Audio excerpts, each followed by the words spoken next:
Du coup, comme ça a eu l'air de bien plaire la dernière fois, le vlog où je ne racontais rien, je me suis dit non, je vais pas vous faire le coup de foi en vous faisant une nouvelle fois une vidéo où je vous raconte ce que je ne fais absolument rien pendant mes vacances, parce que ben, les vacances sont terminées.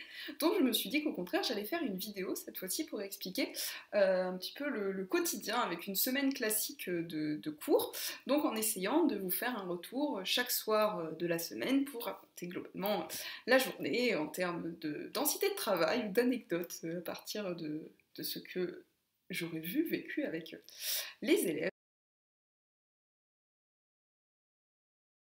Donc c'était mon premier jour de reprise, le lundi c'est ma plus grosse journée, donc je suis fatiguée, mais ce n'est pas grave, n'est-ce pas? Parce qu'il fait soleil et ça c'est une bonne nouvelle. Donc j'ai récupéré les travaux des devoirs, parce que le problème quand vous donnez des devoirs de vacances, ce que je ne fais que très rarement. Mais là, on n'avait pas fini un exercice, donc c'était pas vraiment un devoir de vacances, c'était juste qu'il devait terminer un exercice en fait qu'on avait commencé en classe et me le rendre à la rentrée. Donc la plupart en fait l'avaient déjà terminé, hein. Ils pouvaient juste me le refaire au propre, même si pour beaucoup ils le refont pas au propre. En fait, ils me rendent la copie telle qu'elle était. Je leur avais quand même proposé de pouvoir me le faire un petit peu sous une forme esthétiquement jolie. Et il y en a deux qui ont fait des lettres, les autres ils m'ont rendu des copies. Et par contre, parmi ce qui a été rendu, il y a des jolies lettres comme ça, et ça c'est trop beau, c'est trop beau. Genre là, ça c'est ma préférée. Elle est vraiment trop jolie, franchement, c'est exceptionnel. Déjà au niveau de l'écriture, c'est super beau. Donc la consigne c'était, tu vis au XIIe siècle, tu es placé en apprentissage chez un maître, pas le dire chez un maître, ça fait déjà 3 fois que je refais la vidéo, et tu vas devoir expliquer ton quotidien, donc parce que tu es un apprenti, et donc tu as pour projet ensuite de devenir à ton tour maître, donc il faudra qu'ils décrivent du coup leur chef-d'œuvre, et donc ils devaient rédiger une lettre à leurs parents pour dire voilà papa, maman, nous sommes en apprentissage chez un maître, forgeron, boulanger, pâtissier, enfin peu importe, voilà, c'était un peu comme ils voulaient, vous voyez, ça c'est bien. Bon, c'est écrit tout petit, mais c'est bien, j'aime bien. Ça m'envoie tout de suite une bonne image, j'ai envie de le lire. Et donc cette jeune fille a choisi le métier de fleuriste. Et elle m'écrit que depuis quelques mois, elle vit à Paris chez monsieur et madame de Carpé où elle apprend le métier de fleuriste. Donc son maître l'a installée dans un petit logement à l'étage de sa maison. Et attention, j'adore le matin, je me lève tôt, avant 7 h, pour observer Jean le jardinier, qui entretient avec passion les milliers de fleurs et de plantes. Moi, je pense qu'il y a une petite idylle avec Jean, parce que personne ne se lève à 7 h pour regarder Jean le jardinier s'il n'y a pas quelque chose. Hein. Donc, elle l'a pas dit, mais c'est le début d'une romance cette histoire. Et alors en plus, après, j'apprends à couper, cisailler, composer des bouquets, quelles fleurs pour quelle saison. C'est merveilleux, merveilleux, merveilleux. Élève de 5e, merveilleux. Attention, tous les soirs, je ferme la boutique à 20 h. Et Jean m'attend et me raccompagne à la demeure de maître de Carpé. Non mais Jean, excusez-moi, mais Jean. Mes maîtres sont si bons et si généreux avec moi. Je mange toujours à ma faim. Bientôt, le duc de Paris va se marier. Et c'est un événement important pour mes maîtres qui ont la charge de 150 bouquets qui ont été commandés par monsieur le duc. J'envisage donc pour l'occasion de réaliser ma propre composition, un mélange de fleurs exotiques et de fleurs des champs. Ce métier est pour moi une vraie révélation. J'espère de tout mon cœur que la composition plaira pour le mariage de la fille du duc. Mais oui, mais où est la suite? Où est la suite? Comment ça se passe le mariage? Décrivez-moi les bouquets, décrivez-moi le bouquet, parlez-moi du duc, parlez-moi de la femme du duc, mais pas de problème, amenez-moi le duc. En tout cas, c'était une très jolie lettre, donc je suis très contente. Alors, je dis pas que c'est pas bien ce qu'ils ont fait les autres, hein, parce qu'il y a des trucs qui sont très bien, mais Jean. Au-delà de ça, j'ai retrouvé toutes les classes, donc mes élèves de 3e, mes élèves de 4e, mes élèves de 5e. Oui, je n'ai pas d'élèves de 6e, parce que les élèves de 6e, c'est petit, ça court, et c'est passionné de tout. C'est « Madame, je peux faire ça! Madame! » Et moi, je suis là « Oh, on se calme, on se calme. Donnez-moi des grands. » Enfin bon, j'ai retrouvé avec plaisir et affection mes élèves de 3e 7, dont je suis leur professeur principal. J'aime beaucoup mes élèves de 3e 7. Beaucoup. Mais ils sont quand même un peu spéciaux, il faut l'avouer. Ils m'en voudront pas que je dise ça, parce qu'ils le savent, ils le savent. D'ailleurs, pour preuve, la dernière fois, je leur ai dit, je trouve que vous êtes vachement bien améliorés depuis le premier trimestre, et ils m'ont dit, non madame, je pense que c'est juste vous qui vous êtes habitués à nous. Et je pense qu'ils ont pas totalement tort. C'est-à-dire qu'avant, j'étais perturbée par rapport au fait qu'ils fassent une blague par minute. Maintenant, pas du tout. En fait, c'est même perturbant quand ils en font pas. Je suis même plus choquée quand ils rentrent en classe en faisant la chenille, quand il y en a un qui prend un balai, quand il y en a un qui essaye de me faire une blague bizarre que personne comprend. Et alors là, le problème, c'est qu'aujourd'hui, on faisait le cours sur la guerre froide. Et du coup, le problème des cours sur la guerre froide, c'est que quand je dis « c'est quoi la guerre froide ?» À ce moment-là, en fait, ils me sortent toutes les blagues possibles et inimaginables qu'il existe sur la guerre froide. Madame, vous savez pas, mais je pense qu'il y a un petit froid entre eux. Et moi, je suis là, et je me dis, c'est tous les ans la même chose. Parce qu'il y a des blagues comme ça, répétitives, que font tout le temps les élèves. Genre, quand on dit on va étudier Bonaparte, on nous dit, eh madame, il avait un Bonaparte?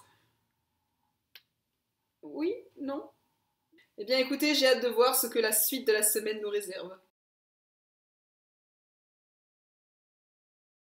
Vous savez, il y a des jours où, à peu près comme les élèves, on n'a pas envie d'aller à l'école le matin. Ben, ça faisait partie des jours où j'avais pas envie d'aller à l'école ce matin. Mais cela étant dit, c'était une bonne journée. Nous avons terminé avec les quatrièmes le cours sur l'industrialisation de l'Europe, donc c'est une bonne chose de fait, ce qui va me permettre de passer sur le chapitre du tourisme que j'aurais dû faire au mois de janvier. Normalement. J'ai également vu les troisièmes, on a continué le travail qu'ils devaient faire où ils sont censés expliquer qu'ils ont 14 ans, qu'ils vivent en 1961 et qu'ils se réveillent un matin en Allemagne et qu'en fait un mur a été construit et donc ils sont censés écrire une lettre à leur meilleur ami pour expliquer eh bien, qu'ils sont de leur côté du mur, à quoi ressemble le mur et comment est la vie en RDA et ensuite ils doivent dissimuler donc, cette lettre dans un objet du quotidien pour le faire franchir le mur. Alors je vous montrerai bien les petits objets en question mais il faut que j'attende qu'ils me les rendent à ce moment-là. Je vous montrerai, j'ai hâte de voir ce qu'ils vont choisir. Surtout que c'est ce que je vous disais hier, la 3ème 7 étant une classe pleine de surprises. Je m'attends à tout. Comment je fais des travaux de groupe? Alors, contrairement à ce que je pensais, c'est-à-dire qu'en fait, quand j'ai commencé ma carrière, je me disais, je rêve d'une classe où les élèves sont tous alignés et ils font pas de bruit. Alors déjà, ça me stresse, mais comme pas possible quand ils font pas de bruit. Mais là, les travaux de groupe, c'est encore plus drôle, c'est-à-dire qu'en fait, il y a des élèves partout. Genre, partout. Des fois, ils se lèvent. Alors, je passe à côté. Il y en a, ils sont debout, ils sont en train de discuter. Je me dis, oui, bonjour, on parlait de quoi? Non, non, rien, on est occupé. Bon, très bien, excusez-moi. Désolée de vous déranger, pardon. Ça, voilà, on se discute dans un sens, dans un autre. Après, c'est aussi l'avantage d'un travail de groupe. À un moment donné, si vous donnez pour consigne, eh bien, mettez-vous en groupe et puis travaillez ensemble. Forcément, il faut renoncer au rêve d'une classe où il n'y a aucun bruit. Alors, surtout qu'avec certaines classes, en plus, ils sont incapables de ne pas faire de bruit. Mais d'un autre côté, ça les rend aussi vivants. Voilà, hein, on va dire que c'est bien d'avoir des classes dynamiques. Alors, des fois, c'est un petit peu trop dynamique. Mais de manière générale, je préfère quand même une classe où il y a de l'émulation, où ça parle, où ça bouge un petit peu, plutôt qu'une classe en fait qui est mutique, parce que là je me sens très seule, et moi je suis très bavarde, alors j'aime bien en fait quand des élèves parlent, pas trop non plus, parce que sinon ça fait un espèce d'effet ping-pong et ça part dans tous les sens, mais voilà, quelque chose d'un petit peu modéré, c'est plutôt bon signe, ça veut dire déjà qu'ils sont vivants et que j'ose espérer qu'ils apprécient un petit peu l'activité que je leur ai proposée. Il faut que je vous montre, j'ai eu un cadeau. J'ai eu de nouveaux masques sponsorisés par l'éducation nationale, s'il vous plaît. Ceux-là sont gris. Merveilleux. Exceptionnel. Oh, c'est beau. Fascinant. J'adore. Non, en vrai, je préfère les autres. Mais ceux-là sont élastiques. Peut-être que je n'aurai pas l'impression d'avoir mes oreilles qui vont s'agrandir à la fin de la journée. Non, parce que j'ai rien contre le masque en soi, hein, d'accord, ça protège, c'est bien, je suis totalement d'accord, protégeons-nous. Cela étant dit, parler 10 heures d'affilée avec un masque sur la tête, c'est quand même complexe. Si seulement on pouvait revenir dans le monde d'avant, ou aller dans un monde d'après où il n'y aura pas de virus, où les gens s'aimeront, ils seront tous tolérants et il n'y aura plus de guerre dans le monde. Ça n'existe pas ce monde-là? Hein? Non, parce que la dernière fois, je me suis dit quand même, c'est triste, les gens au cours des siècles, ils font que se taper dessus, il y a toujours des guerres. Et là, il y a un élève qui m'a dit, mais madame, s'il n'y avait pas de guerre, vous n'auriez pas de travail. Et là, je me suis dit, ouais, il a raison en fait. Parce que vu que je suis prof d'histoire géo, c'est vrai que si les gens s'étaient jamais tapés dessus, il y a plein de choses que je pourrais pas raconter. Genre, je pourrais pas raconter toute l'histoire du XXe siècle. Que voilà, en fait, quand vous enseignez avec des troisièmes, vous passez quand même votre année à leur expliquer qu'il y a eu des guerres. C'est mon programme préféré, hein, mais c'est pas fun quand même comme programme. Si vous voulez ressortir de l'année de troisième en vous disant ouh, l'histoire c'était gay, c'était sympa, bah franchement, c'est pas le XXe siècle qui était la période la plus sympa. Hein. Enfin bref, maintenant je vais aller bosser parce que sinon, je pense que je vais passer l'après-midi à parler sur cet écran et je vais perdre un temps fou. Voilà. À demain! J'adore le mercredi matin en semaine A. Voilà, je suis comme les élèves, j'ai des semaines que je préfère. Le mercredi matin en semaine A, je commence à 10h et je finis à 12h25, donc je n'ai que 2 heures de cours. Donc alléluia, j'adore. C'est la semaine aussi où j'ai 2 heures pour manger le vendredi et où le lunch est fini à 16h30. Wouhou! Donc voilà, j'aime beaucoup cet emploi du temps comme ça. Je n'aime pas la semaine où je fais 22 heures de cours. Parce qu'en fait, j'ai une semaine où je fais 19 heures de cours, une semaine où j'en fais 22. Donc c'est pour ça. Temps de présence, je rappelle, 22 heures de cours sur un emploi du temps ne signifie pas que je ne fais que 22 heures. Calmons-nous, ne nous énervons pas. Et donc du coup, ce matin, j'avais les 4e et les 3e, Et je voulais vous montrer quelque chose, parce que j'ai récupéré quelques-unes des copies, du coup, des travaux de groupe qu'ils doivent me rendre en cachant leurs copies dans un objet insolite du quotidien. Donc, j'avais eu hier une boîte de bonbons de violette, au sein duquel se trouve une lettre.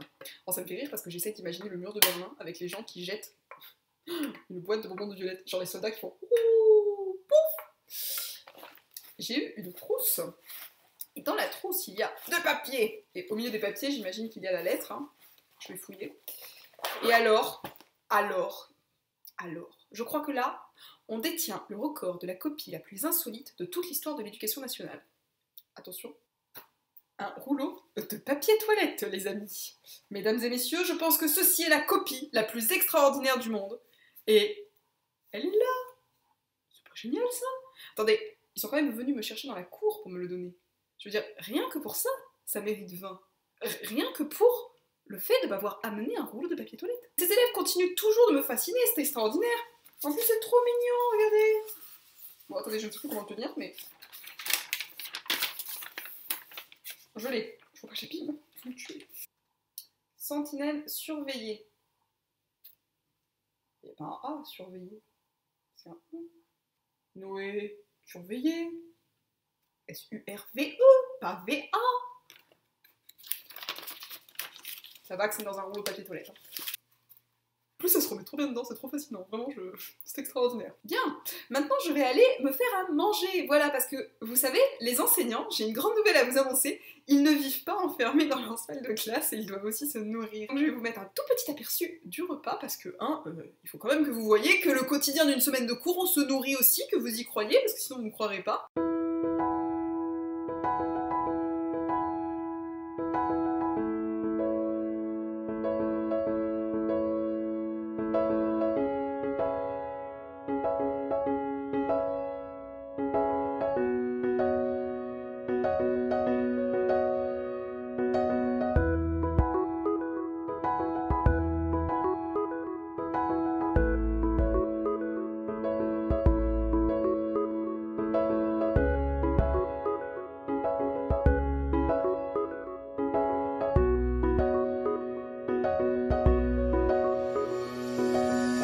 Voilà, moi je suis typiquement la personne qui aime manger dans des bols ronds et qui aime bien que l'assiette soit jolie avant de pouvoir la manger. Et je suis aussi la personne qui a un rond de serviette, au cas où j'oublierai mon prénom au moment où je vais manger. On ne sait jamais ce qui peut arriver. Je suis typiquement la personne très nulle en cuisine, c'est-à-dire que j'ai beaucoup de mal, vous l'avez compris dans le premier vlog que j'ai fait, à respecter les recettes en pâtisserie.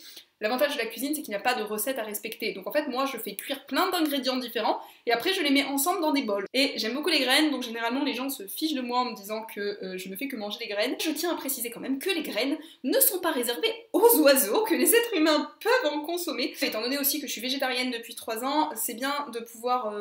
utiliser des graines pour pouvoir avoir un maximum de nutriments essentiels de l'organisme du quotidien. Je fais ma prof des SVT maintenant, hein, je mixe toutes les matières, vous avez vu. Sur ce, je vais maintenant aller regarder la télé en mangeant. Ensuite, j'ai envie d'aller lire, parce que oui, c'est essentiel dans un quotidien.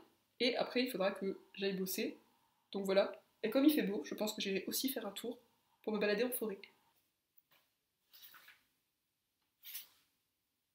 Je suis contente parce que j'ai réussi à lire la moitié du livre, donc comme ça je pourrai l'avoir terminé je pense d'ici la fin de la semaine, ce qui me permettra de commencer un autre des livres que j'ai acheté quand je suis allée à Paris samedi, et après je pourrai enfin terminer la passe miroir parce que j'ai lu la passe miroir tome 1, 2, 3 pendant les vacances et du coup il me reste le 4, ce qui me permettra de clore enfin le cycle parce que je déteste comme ça quand une série elle est arrêtée en plein milieu.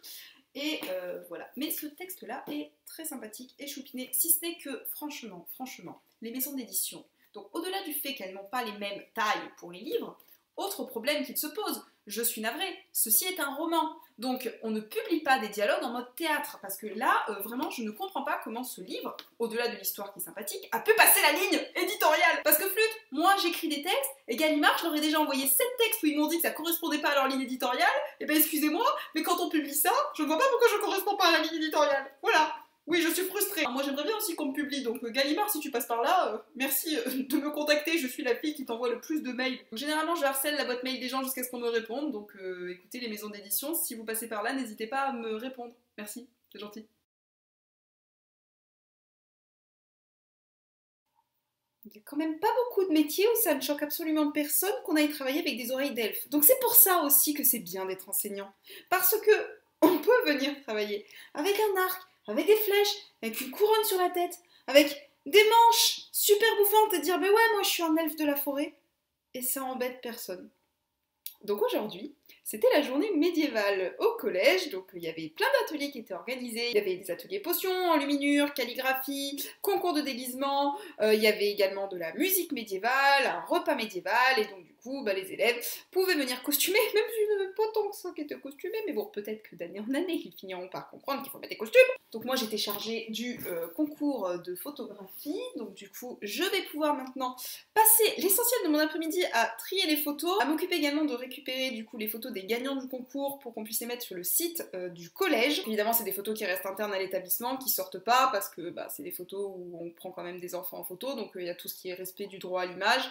De manière générale, de toute manière, il faut qu'il y ait une autorisation, hein, donc il y a des autorisations qui sont signées en début d'année sur le droit à l'image, mais à chaque fois qu'on reprend des photos, on demande le consentement de la personne. Là, les 3 gagnants pour le concours, on est allé les voir, on leur a dit qu'ils allaient gagner quelque chose, et on leur a également expliqué qu'ils allaient avoir leurs photos sur le site du collège, en leur demandant si ça les gênerait ou pas. Donc voilà, donc eux ils ont donné leur accord, donc c'est une très bonne nouvelle. Une fois que j'aurai fait ça, j'enlèverai donc mes oreilles, parce que même si c'est une excroissance de ma personne et que je les aime beaucoup, au bout d'un moment, il faut savoir les enlever. Mes cheveux, vraiment ça ressemble strictement à rien, mais c'est la fin de la journée. Donc. Et je vais également aller boire mon café. Alors oui, je sais, les elfes c'est plutôt du thé, et de manière générale je bois plutôt du thé ou des tisanes, mais je suis aussi professeure, donc comme tous les profs, je bois aussi du café.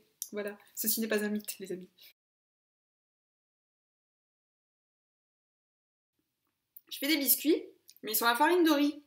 Alors c'est pas grave, parce que c'est très bon la farine de riz. Le problème c'est qu'ils sont trop cuits. Je rappelle que j'ai quand même dit que j'étais très nulle en pâtisserie, mais que je continue. En fait, le problème de la farine de riz, c'est qu'il faut mixer avec d'autres farines.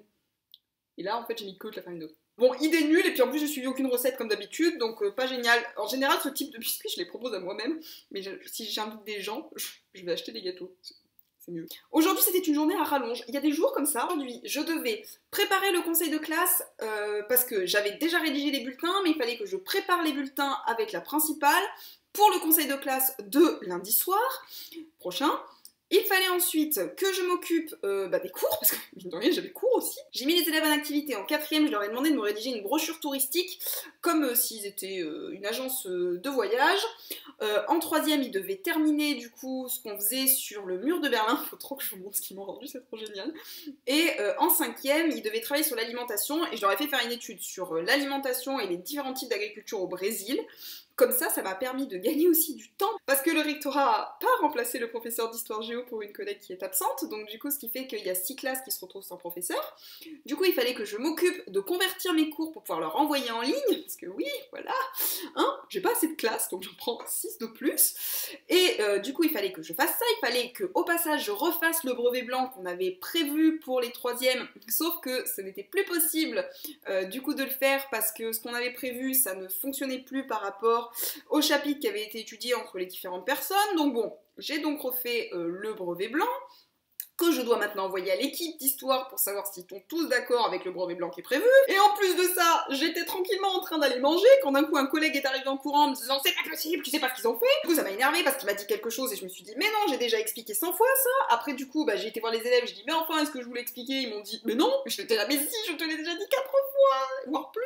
Et puis je t'ai harcelé de mails, parce que tu lis mes mails. Donc je n'en pouvais plus, j'ai fait tellement de choses qu'à la fin je ne savais plus du tout ce que j'étais censée faire. Enfin voilà, je faisais trop d'activités en même temps. Il y a des jours comme ça, je fais tellement d'activités en même temps que du coup je sais plus ce que je fais. Bref, là du coup il faut que je m'occupe d'envoyer tout à tout le monde. Donc comme vous pouvez le voir, j'ai des clés USB. Oula. J'étais en train de dire, du coup, je vais pouvoir m'occuper d'envoyer les cours à tout le monde. Donc j'ai plusieurs clés USB parce que en fait avant je mettais tout sur la même, sauf qu'un jour elle a planté. Ça c'est la fin du monde. Ça c'est la très très mauvaise nouvelle.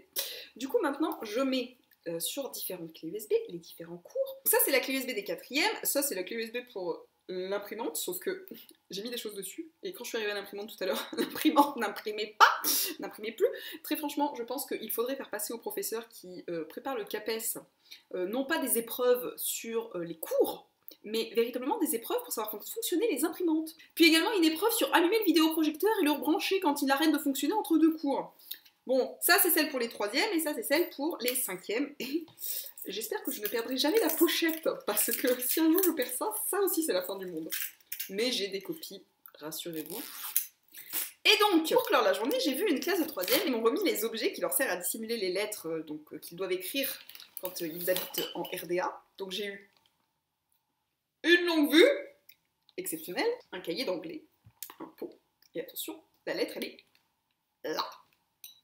Un livre, au milieu duquel se trouve dissimulée normalement la lettre, elle est là. Elle est là. Et par contre on en parle du fait que ce soit un blasphème et que le livre il est troué. Une boîte de conserve, un dentifrice, ça c'est génial, il est même fabriqué à la main. Des boîtes, et une bouteille de cidre. J'ai des élèves extraordinaires qui viennent à l'école avec des bouteilles de cidre vides pour pouvoir me les offrir. C'est génial. Bon, ils auraient pu m'en donner une pleine, mais après la lettre, le problème c'est qu'elle se serait perdue dedans. Puis bon, c'est interdit de boire en classe aussi, n'oublions pas cela. Pas très Covid, c'est pas très professionnel non plus d'ailleurs. Non, je ne bois pas de cidre en classe, je précise. Je ne bois pas d'alcool de toute manière, la question est réglée. Mais voilà, du coup, je vais pouvoir passer mon week-end à corriger ces merveilleux objets que j'ai partout autour de moi. Terminer du coup d'envoyer tout ce que je dois envoyer, également appeler 2 parents d'élèves avant d'être en week-end. Et voilà, et je pourrai me reposer. Donc, j'espère que cette vidéo vous a plu, que vous avez appris plein de choses sur le quotidien d'une semaine de cours, et je vous dis à très bientôt pour de prochaines vidéos.